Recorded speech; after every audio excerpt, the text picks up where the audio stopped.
Hello, welcome to codeLive. My name is Julian Duque. I'm a principal developer advocate here at Salesforce. And today we are going to start a new series where we are going to build a CLI application using Oakcliff. So why this is something that matters to us, and what is Oakcliff, and why should we want to build a CLI application? Well, Oakcliff is the Open CLI framework that's used to build CLI applications using Node.js and TypeScript, and it is the one that we use here at Salesforce to build the Salesforce CLI. So if in the future you want to build Salesforce CLI plugins and extend the developer tooling that we offer, learning how to build these CLI tools is going to be very useful for you. Also, it will help you to improve your development workflow, and you will be able to create your own tools. And today we are going to start building an application using Oakcliff. We are going to start this application from scratch. And in the other episodes, we are going to start integrating this application with Salesforce.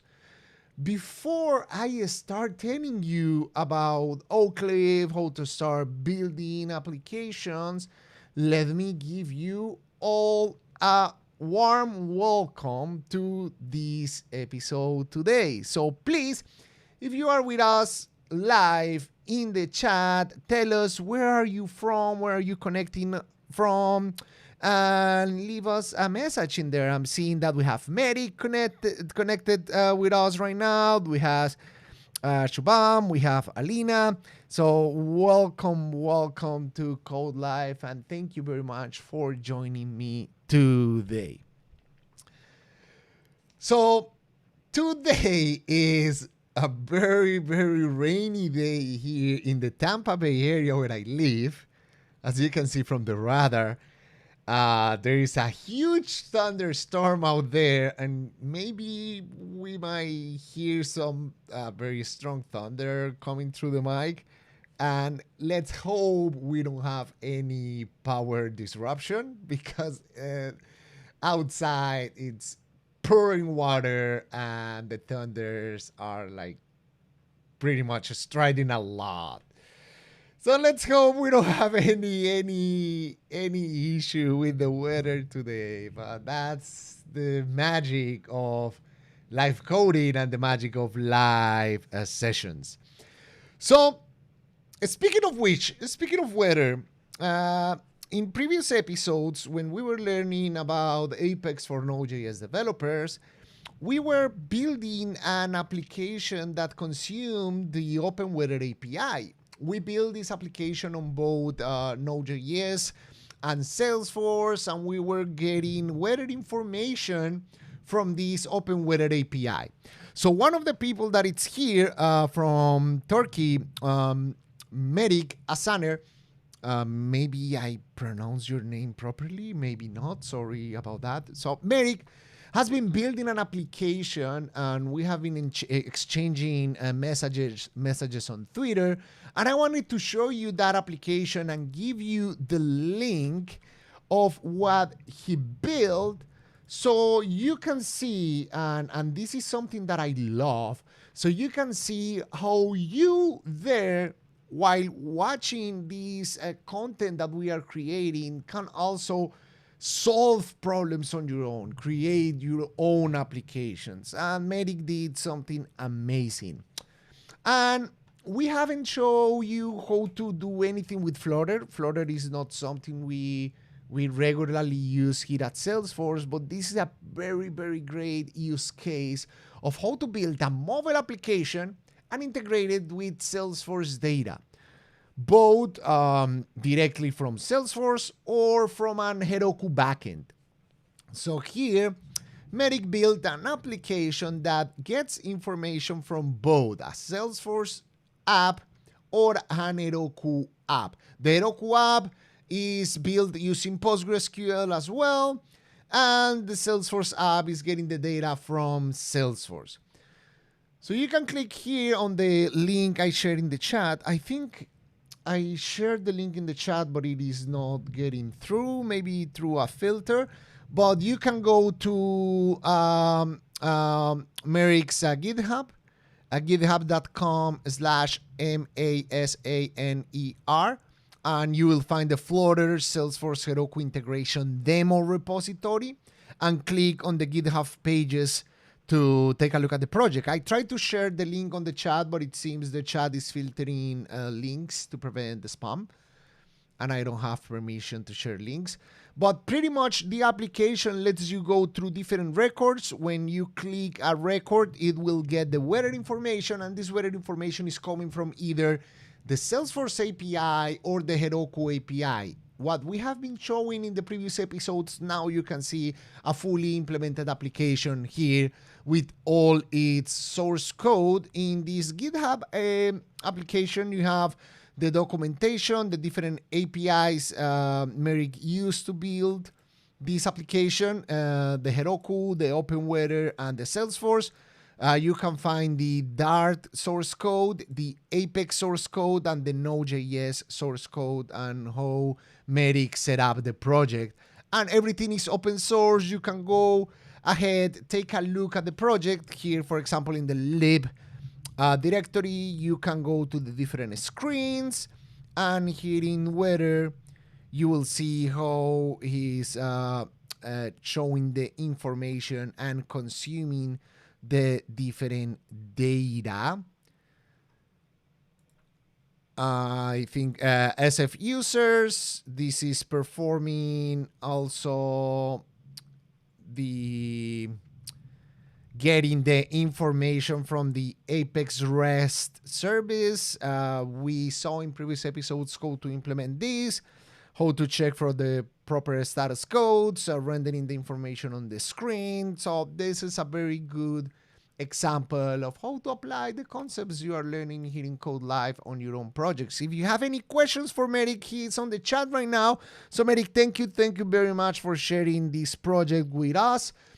You can share more information there in the chat so other people learn from what you did. And as I said at the beginning, codeLive is a collaborative learning project. We are learning together by doing live coding. So thank you very much, Merrick, for sharing this project with us. This is amazing. I love it. Even though I don't know anything about Dart or Flutter, this is a very, very interesting project, and I would love to start doing some mobile applications. Before I did Node.js back in 2011, I was doing mobile development in BlackBerry. So imagine that. I think I am that old. But take a look at the project. Great work. And let's jump into today's content. So, Oakcliff. What is Oakcliff? Oakcliff, it's the Open CLI Framework. It will help you create command line tools using Node.js and TypeScript. If you have ever used SFDX or the Heroku CLI, those two commands are built using Oakcliff. So if you want to build a tool like this one and create this type of developer experience for your projects, maybe it's a personal project or it is something that you need to do at your company, you can use Oakcliff without any problems. And we are going to start a project from scratch today. But what are we going to build? Before we start jumping into creating some code and building a project, we need to have an idea. We need to have something to build. So I was thinking on creating a local command that can help me manage my Salesforce tasks. So in Salesforce, we are able to create different tasks. For example, I'm going to create a new task here. I will need to call somebody. This call has not been started and I have a due date to perform this call. Let's say I need to do it by tomorrow. I can assign this task to a specific contact or an account, and this task has a priority. Let's say this is a normal call that I need to do, and I can add more comments. Ask the customer what they need on their new application. So I'm going to create this new task. I have the task information here, and I can mark this task as completed. I can change the date. I can create a follow-up task. I can perform like multiple operations with this task. This task lives in Salesforce, so I need to go to Salesforce and interact with the task. But what if we have a CLI tool to quickly create tasks while we are working from the CLI? Let's say we can create a task while working on the CLI. That task is going to be stored locally on a local database. And then we have some sort of command to synchronize task, to upload my local tasks to Salesforce and to synchronize the status, or to fetch the tasks that I have on Salesforce, and then I can mark them as completed and make updates on those tasks on our CLI. So I want to build a CLI that let me do something like that. So we have learned how to integrate a Node.js application with Salesforce by performing the API calls. We can use the REST API or create our own Apex REST services to perform these communications. We will need to perform authentication. So we are going to be doing some very interesting stuff along these different episodes. But initially, what I want to start creating is just the local task CLI application. Something that is going to store the tasks and manage its status on a local database. Initially, I'm not going to be integrating with Salesforce, so let's build this local CLI tool, and in the upcoming episodes, we are going to be integrating our application with Salesforce. We are going to implement the login, we are going to implement the synchronization, we are going to implement the listing of the task, etc. So that's the project I want to build. I want to start from scratch. I don't have anything implemented yet. I might have some ideas and previous projects that I have been doing, mostly working locally, but nothing interacting with Salesforce. So this is going to be purely live coding, and we will learn a lot while doing this project. I'm planning maybe 3 or 4 sessions to finalize the project. So let's see if we can manage. So we are going to start building the CLI today. Next episode, maybe we will start interacting with Salesforce, maybe implementing the login, and then implementing the synchronization algorithm. That will take us, that will be like the hardest part, but we will be able to create a tool that at the end we will publish to NPM. So anybody will be able to use it. So this is a tool that you are going to be able to install and interact with the tasks in your organization. So this is something that is going to be also distributed for more people to use. We are going to have a blackout week because Dreamforce is coming. So not the next week, but the other one. Dreamforce is coming, and there is not going to be any codeLive on that week. So I will invite you, if you are not coming to San Francisco for Dreamforce, I invite you to go to Salesforce Plus, register for free so you can have access to Dreamforce content as well. There will be some developer content that is going to be available on Salesforce Plus. So make sure register for free and also connect with us while we are at Dreamforce. And if you are coming to San Francisco for Dreamforce, please go meet me. I will give a Salesforce function session on Thursday at 3 p.m. Pacific time. And I will be located in an area called the Developer Grove, which is going to be right next to the Developer Theater in Dreamforce. And I will be hanging out there, answering questions. And please, if you are going to Dreamforce, I want to meet you. We want to be friends. Okay, so let's start. Let's start with our project. Let me see if there is any question in the chat before we start. Medic, thank you very much for sharing your information. Anybody that wants to take a look at the project, go ahead and take a look at the source code in GitHub. So awesome. Thank you, Merrick, for your comment. This codeLive is also like a great way for me to learn more about the Salesforce platform, and I hope you are also learning with me here. So Oakcliff, let's start with Oakcliff. What we need to start creating CLI applications with Oakcliff. So Oakcliff, it's a Node.js framework, so we need to have Node.js installed.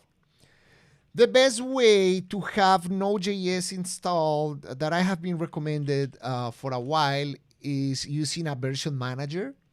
My favorite is Volta. Volta lets you have multiple versions of Node.js installed in a computer.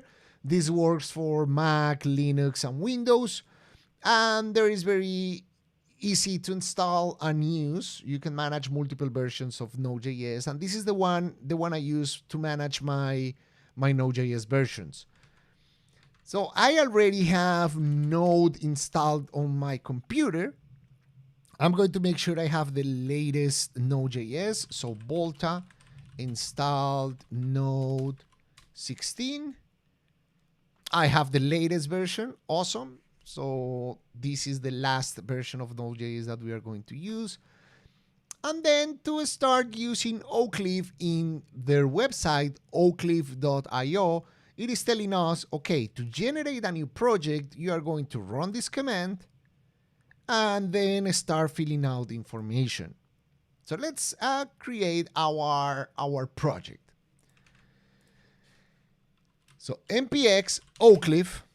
So Oakcliff is the generator of our project.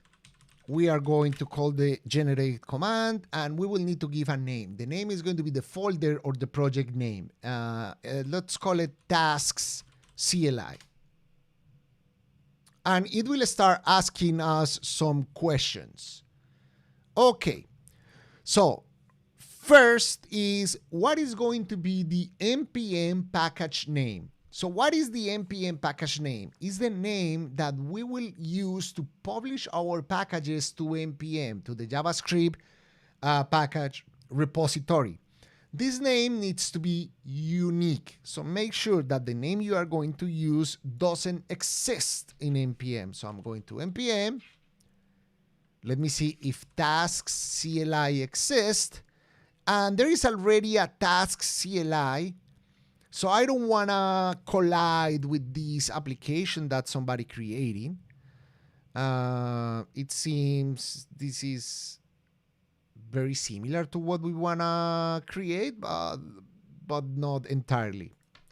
Okay, we are going to be using this name, task CLI, but npm has something called scopes. So npm scoped packages allow you to have a username or a scope or a name before a package name. If you have taken a look, for example, of Salesforce packages, LWC packages on npm, for example, the Salesforce CLI, it's a good example.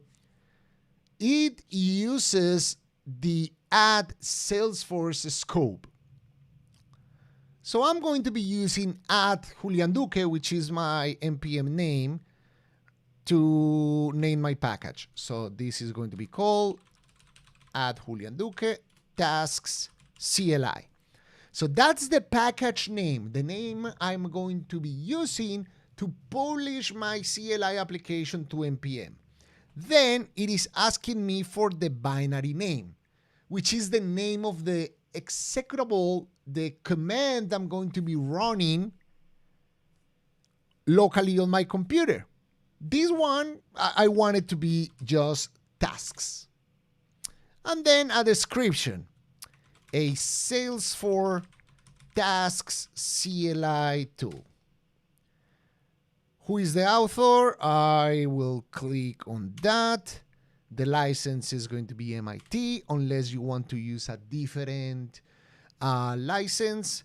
The GitHub owner is going to be myself, and the name of the project is going to be Tasks CLI. Okay, and what package manager I'm going to be using, it gives me the option to use either NPM or Yarn. I'm going to be using Yarn as the package manager. Okay, this is going to scaffold a project, is going to create a project from scratch with different files that we will be able to update later. And after we create this project and before we start writing code, let's start defining our developer experience or our user experience. What are going to be the commands that we will implement? Okay, so this created a task CLI folder with the project structure, and we can test, as we can see here from the documentation, we can test the CLI by running the run command. So being run, it executes a CLI command. It has a hello command with the hello world, and it gives us an output. So pretty much this is auto-generated for us. This is a project that it's already created. We are going to take a look at the source code. But before we start taking a look at the source code, let's start designing our CLI. So I'm going to be opening this with Visual Studio Code. And let's create a file. Let's create here a file. It's called design.md. And this is the tasks design. So we will have, or what do we want to create? We want to create, let me give a little bit more zoom here so you see this. So what we want to create? We want to create, and let me open the preview on the other side.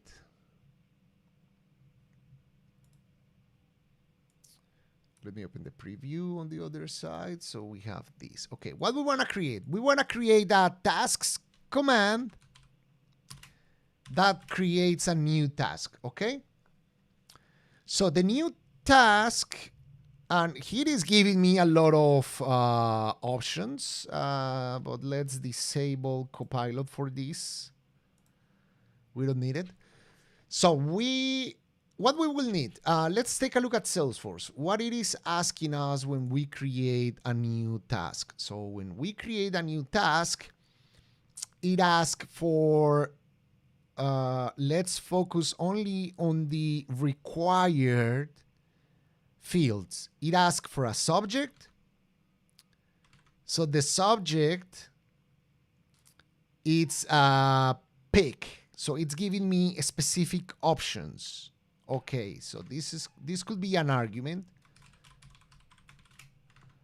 And then the priority, it also gives me options. We can set the priority as a flag.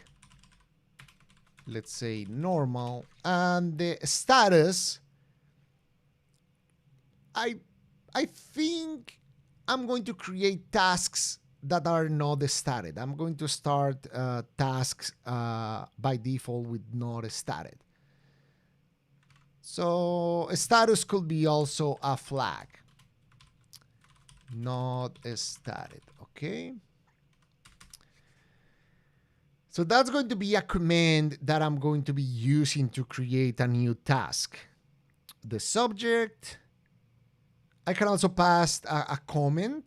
Comment is also useful, but it is not required, but it gives me some information as well. So comment could be also either an argument or a flag. And that's something that we are going to define, which is arguments and flags. So arguments here are going to be the positional information that I'm passing to a command. These don't have a dash character. These are just text that I'm passing to the command, and these are positional, so they have a specific order. So if I do something like tasks new subject, this is a comment, it needs to respect the order. Like always the first one is going to be the subject and the second one is going to be a comment, even if this is optional. And flags are non-positional. They can be in either order, and they can be with a full name using the double dash, for example, priority here, urgent, and a status. Let's say it can also has only a character with just one single dash. Let's say I wanna do it like this. So these are another way of defining these. I have like I can have like a full name for a flag or just a single character for a flag. These are going to be the flags. So flags are prepend by or slash and are non-positional. And arguments are positional. And in Oakcliff, normally flags can be either a string or Boolean. So I can have flags that can be either a string or Booleans. So with this in mind, let's create our new command. We are going to create a new command. So let's take a look at the source code and start implementing this new command. So let me keep this open and take a look at the project structure. So the source code in an Oakcliff project is going to live under the source folder. Here you have the commands folder where, you guessed, you are going to be adding the commands. Here I have a subfolder called hello that specifies a topic. So what is a topic? A topic is a group of commands. For example, when we implement the authentication methods, we are going to group all of those authentication methods under one topic. And here we can also, for example, all the tasks could live under one specific topic. How can we see this on an example on an existing API, on an existing CLI? If you see SFDX, and let me give the help, we have different topics. For example, the aliases, authentication, the configuration, the force, information, and plugins. And we have some other commands that are part of the root of my command. And topics can have subtopics. For example, here in SFDX, the force topic can have multiple topics, like the topics to manage the organization, the topics to manage the source code, etc. Another command, for example, sf, if you take a look at the sef command, we see, which is the unification, also have topics to group the deploy, to group the environment for the different generators, and you can have the help for a specific topic. Each topic can have subcommands. For example, generate can generate either a function or can generate a project. So I might want to have a topic to manage the tasks in this case, or I can have all the tasks under the root of my project. I can have that decision right now. So let's create a topic. Let's create a new folder called tasks. And here on the tasks, I'm going to be creating the commands. And the commands are going to be initially new, right? This is the one that we that we designed initially, the new command. And we can have, let's say, another command that is the list. List is going to give me the list of the different tasks I have assigned on Salesforce.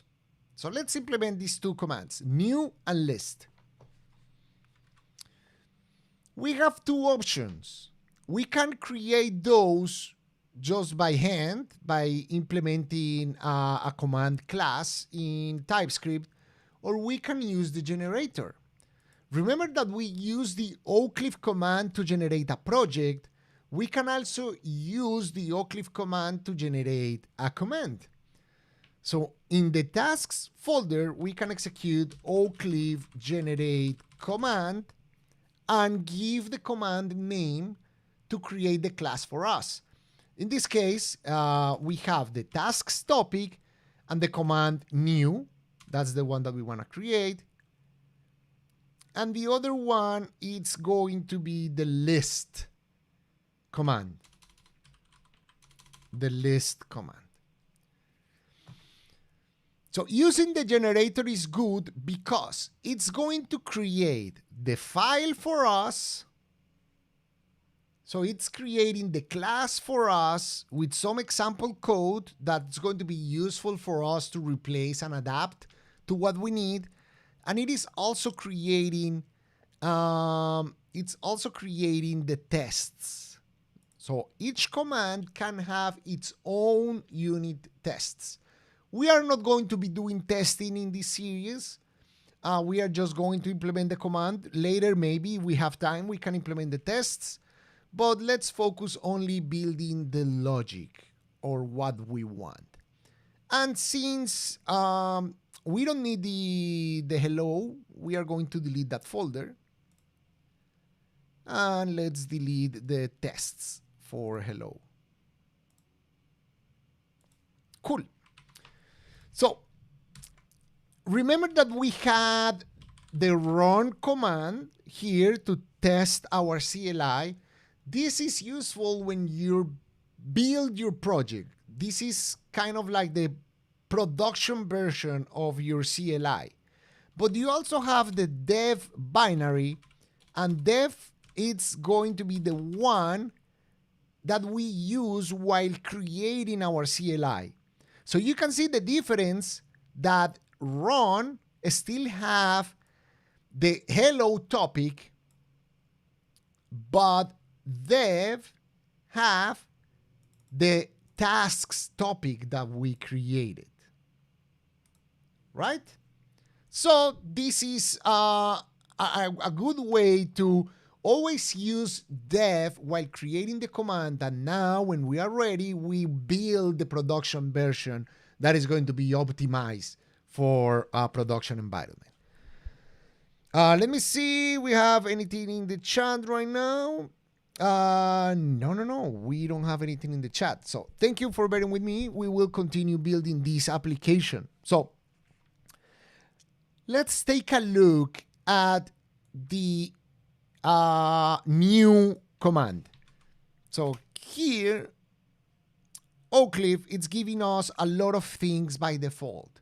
So it's giving us auto documentation. So all of these texts that we have here are created by Oakcliff by default. So it is giving us auto documentation. We don't need to implement this on our own. And it gives us a way to get the help. For example, when I run tasks, which is the topic name, it will show the available commands. The available commands for tasks are going to be list and new. And you might be wondering why you have something here like redundant, like tasks. We are going to fix that later using aliases. We are going to alias the subcommand as a main command. But I want to have all the tasks logic into one specific topic because I want to have other topics as well.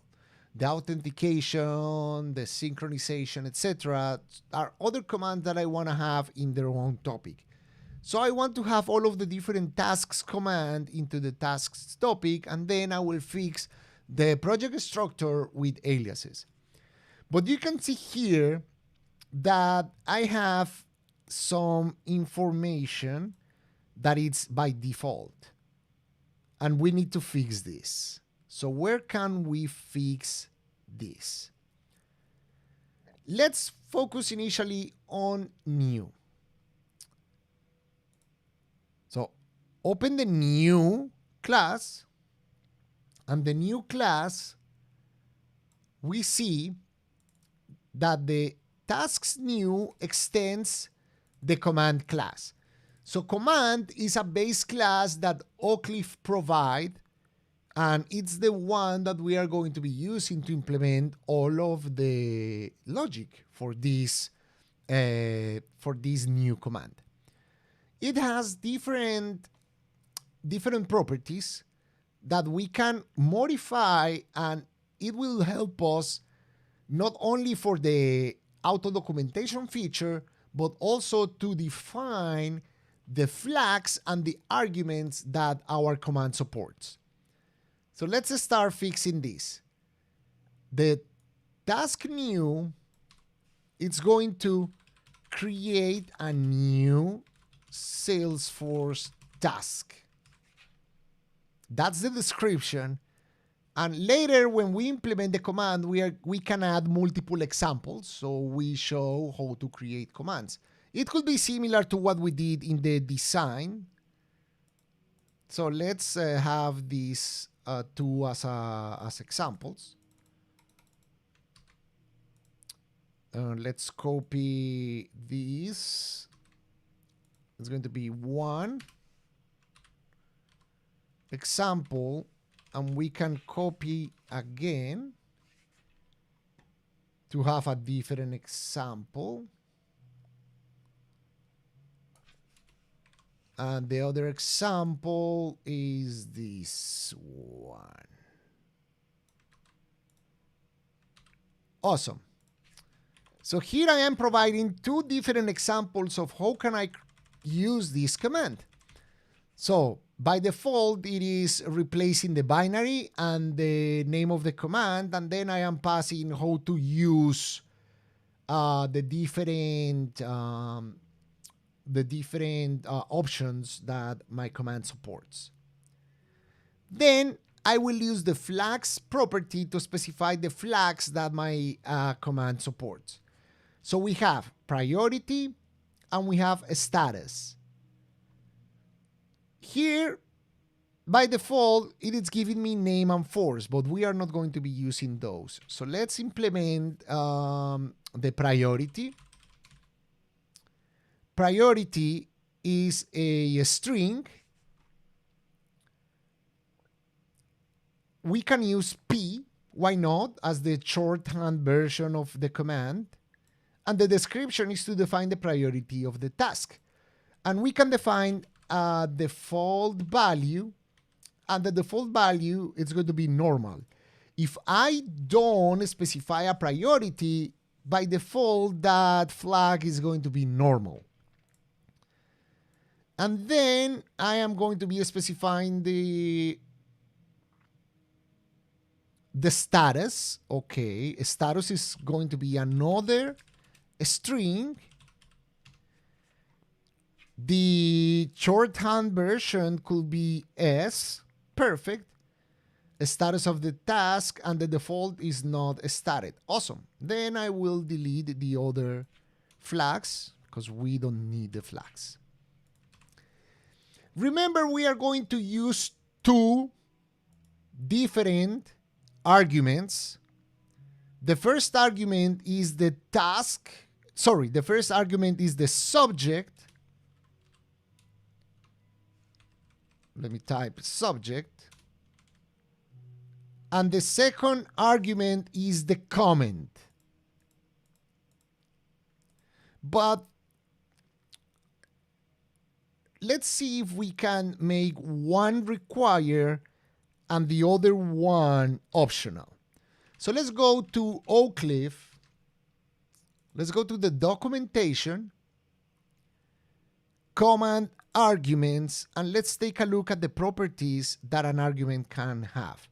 So an argument can have the name, if it is required of no, so the subject is required, but the name is not.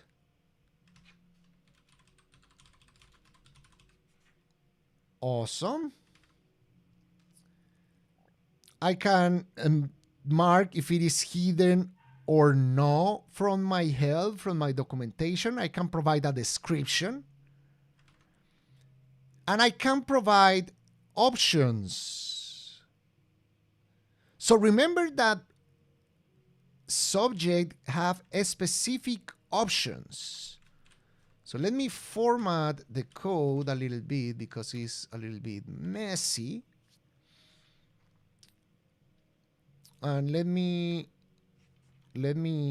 change this, okay, because I'm going to provide a list of options for my subject. So what are going to be those options are going to be email, call, etc. So those we are going to get from Salesforce options.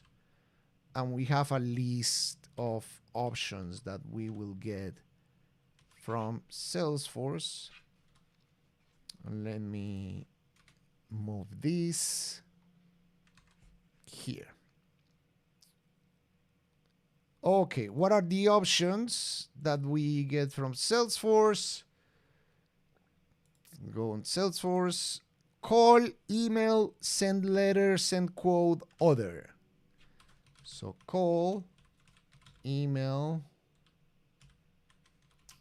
send letter, send quote, or other. I know these options can be dynamic, right? Right now I'm setting these options as static values, but if we want to make things more complex, we can get this from an API call. We can have like an API endpoint in Salesforce that give me these values while I'm initializing this project and keep these stored on a cache or something like that. But I'm going to make things easier and leave it there. Okay, I found that typo. Awesome. Okay, awesome. So I specify my command with the description, some examples. Let's change this subject to, for example, email or call. So it has values that are valid. And I have the arguments, the options, etc. And then we have the run method. This is where the magic begins. So run is the method we are going to use to implement the command, to add the logic for the command. This has a very beautiful command that it's called the parse. parse is going to get the class for my command and is giving me an object with the arguments and the flags that I specify in my project. And it also gives me other methods, for example, log, that gives me pretty much the information, or a console log to print out information on my CLI. It also gives me a warn to print a warning, and it also gives me an error, so I can print an error or throw an error, for example, in this case, where the command is not implemented.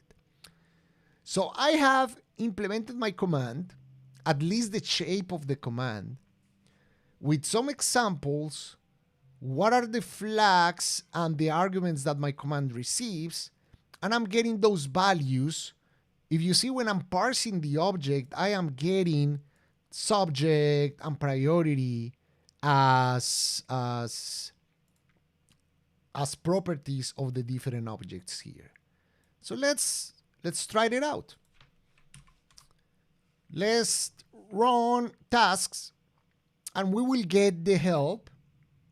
It's going to be different. So tasks new, it says create a new Salesforce task, is the documentation we provide.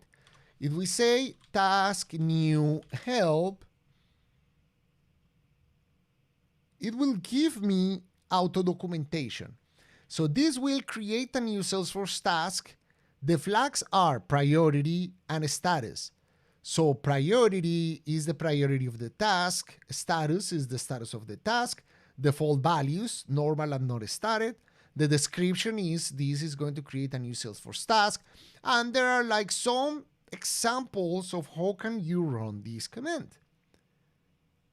Beautiful. So let's copy and try this out.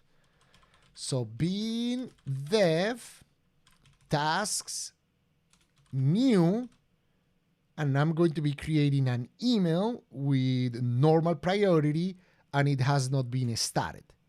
If I run this command, I'm getting some output. So the output is, first, I'm getting the console log, creating a new task with subject email and priority normal. So I'm able to get the values from the flags.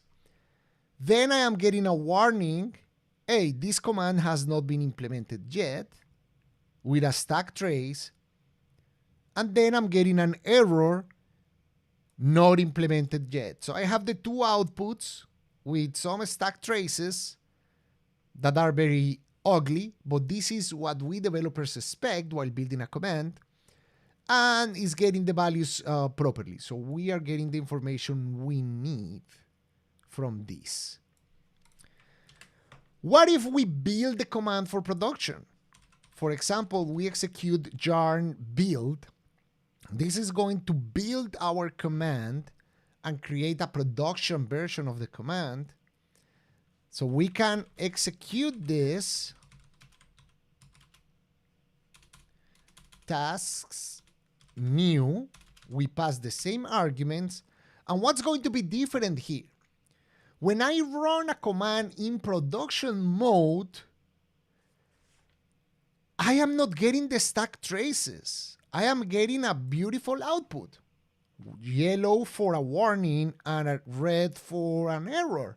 And I don't need to see the ugly stack trace because I am sending an error message to a final user, not to a developer. So that's one of the main distinctions between a development version of the command and a production version of the command. So always when developing, use dev, because you are going to get the stack traces, you know what might be failing. But for production, build your command and distribute it this way. So your users are going to get beautiful errors. There is also another tip that I want to give you is the following. While running development, you can pass a debugging flag. So if you pass the debug flag, this is going to be an environment variable. Before running the command, you are going to get way more output. And this is the debug output that is showing you when Oakcliff is loading, for example, the configuration options, from where it's going to load in the configuration options, if it has any hooks, what are the flags that are receiving, and the arguments that this project is receiving as well. So this is very useful when you want to debug your command to make sure that nothing else is failing or that you are receiving the proper information. For example, if I want to pass a comment to this command, send an email to Medic regarding the Flutter project, and I check the debug information, I'm going to see that as part of the command that I am executing. So here I'm making sure that my project is receiving the proper information as well. And I can easily get that subject, for example, if I have a comment, because remember that the comment, it is not required, it is optional, I can print the comment. Let me delete the warnings because I don't need the warnings or the errors. So if I have a comment, I will print the comment.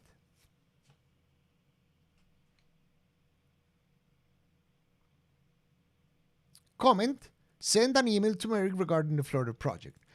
So now you have learned how to create a command, how to specify the flags, how to specify the arguments, and how to extract those flags and arguments in your commands. What we need to do now is to start implementing the logic where we want to store these tasks locally. So remember that initially we want to store these in our computer, so we want to have like a local database. I was planning to use SQLite. Remember that in previous episodes we use SQLite to have a local database version that uses SQL, so we can perform like certain tasks. So I want to use SQLite to store the local tasks on a file and be able to have an engine to consume those, right? Then when we have that implemented and all the other commands implemented for listing the tasks, deleting a task, marking a task as a completed, or updating a task, for example, if I want to change the status or the priority or something like that, once I have all that logic locally, and that's what we are going to be doing in the next episode, is to implement that logic locally, then I want to synchronize this data with Salesforce.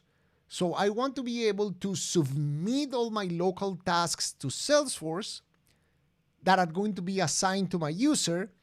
And if I change something in Salesforce, I might want to synchronize back to my local version. So I will be able to have both local tasks and remote tasks synchronized, right? So let's start building the base files for this project, because we have like 6 minutes left, but we are not going to be able to implement the logic for this. And in the next session, we are going to start implementing the logic. So we saw that here in the source folder, under the commands folder, we have all the commands logic. Here in source, we are going to be adding all the other business logic. I want to create a new folder called live to store kind of library information. And I will create 2 files here. One file is task.ts, because I'm using TypeScript to specify the type for my task. So I'm going to have a task that will have an ID.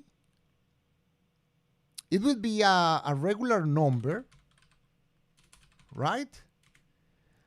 I'm going to specify the subject, which is a string, the comment, which is a string, the priority, which is a string, the status, which is a string.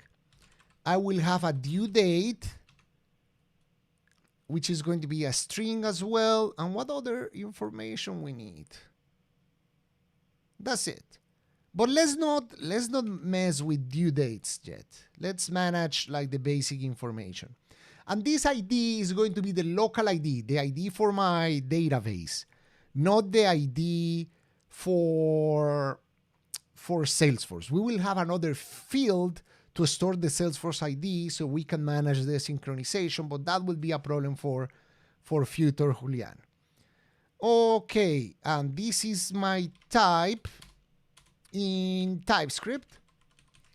Perfect.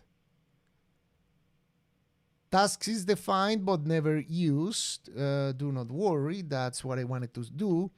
And then I'm going to create a new file, which is going to be tasks.dv. And tasks.dv, I'm going to export a task.dv class.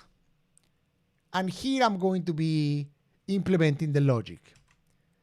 And let me add a library, which is going to be the better SQLite tree.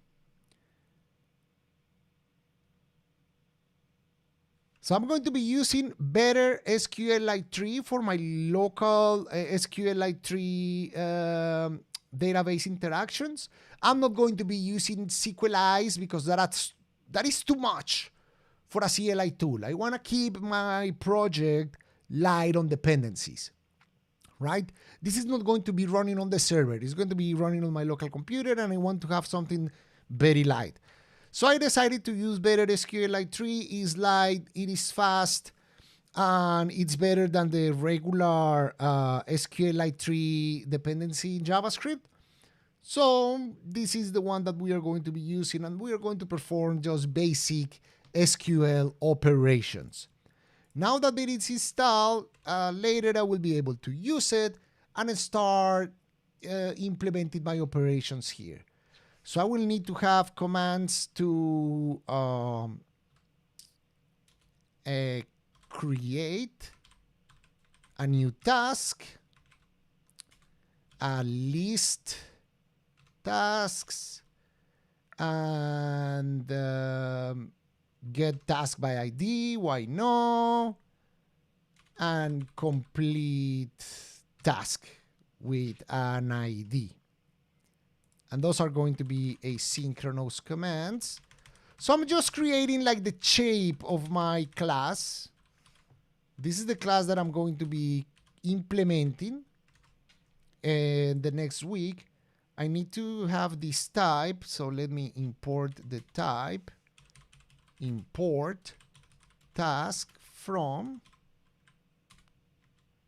tasks. Awesome.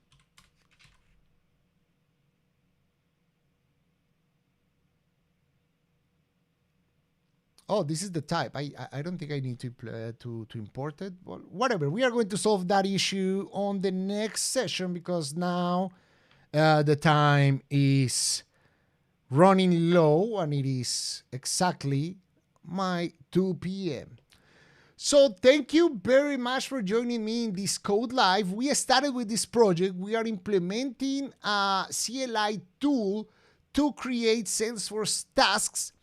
On the next session, we are going to start implementing the logic, storing the tasks locally using SQLite tree, and then we will see how we can integrate this data and synchronize this data with Salesforce. We will use the Salesforce CLI to perform these operations.